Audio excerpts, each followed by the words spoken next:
In terms of the process itself, as you know, this is not a decision from the IAEA. Now, I guess the government, once they have my assessment, will make up its mind and may decide to take the necessary decisions and start or whatever they may wish to do. So in that regard, the ball is no longer on my side. So they need to now move with the next steps, and the IAEA will be ready to do its part of the job. This is a sovereign decision by Japan and by the operator, when they start, when they stop. What we do is we provide a technical impartial review. If at any point in the process we detect a problem or something which is outside the parameters. What are my basic parameters? Is the conformity with the internationally agreed safety standards. So if we see a problem, a deviation, we will immediately raise the alarm, if I can say, or talk to the government, talk to TEPCO, and it will be for them to take the necessary decisions and perhaps to stop or do whatever may be needed. How many staff will you have in the new office you set up in Fukushima plant? And second question, are you aware that the strong relationship that IAEA has with Japanese government can also undermine the credibility of IAEA because part of the Japanese people does not trust the government on this matter? During your last press conference here, you talked about the authority of IAEA. Mm-hmm. IAEA is an authoritative organization. Mm-hmm. Can you tell me what is your definition of that authority?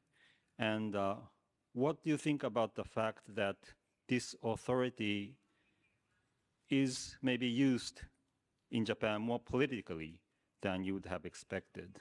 Mm-hmm. There are no description about the negative impact of human body in this report. I don't think it's fair.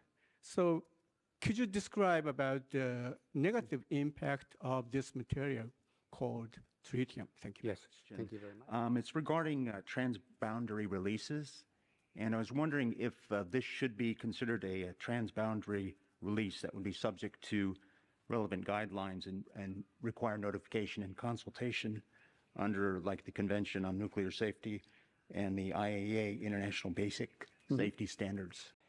Well, the transboundariness, if the word exists in English, the transboundary nature must be addressed. Our opinion is that given the degree, the dilution degree and the dispersion, it could be the case that there is no transboundary effect at all.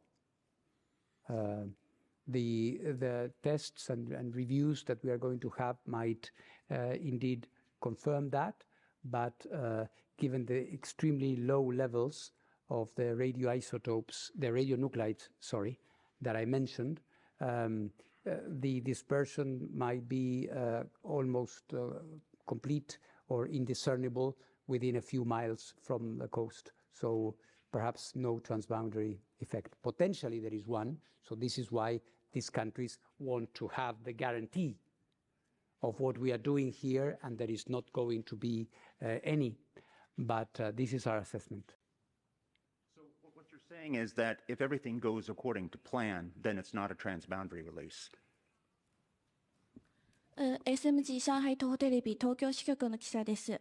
現在、グローシー局長はアルプス処理水の海洋放出可能な根拠となる、報告書を提出したことにより、世界中の注目の、的となっていらっしゃいます。ただ、局長の任期を考慮した際、仮に半年後、1年後に海洋危機が起きた場合、後任の方がこの報告書を認めないのではないかとの懸念の声が上がっています。何か問題が発生した際、責任という言葉がついて回るかと思いますが、局長自身は来期も、続投することで、ご自身の判断が正しかったと、証明するといったお考えはありますでしょうか。Okay, thank you very much. I want to tell you that I have just been reappointed for a second term. So I will be there for at least 4 more years, not for 40 years. In 40 years, I suppose I will be in a different dimension, maybe, but not as as DG of the IAEA. But for a second term, yes, I have been re-elected. So I will be staying on.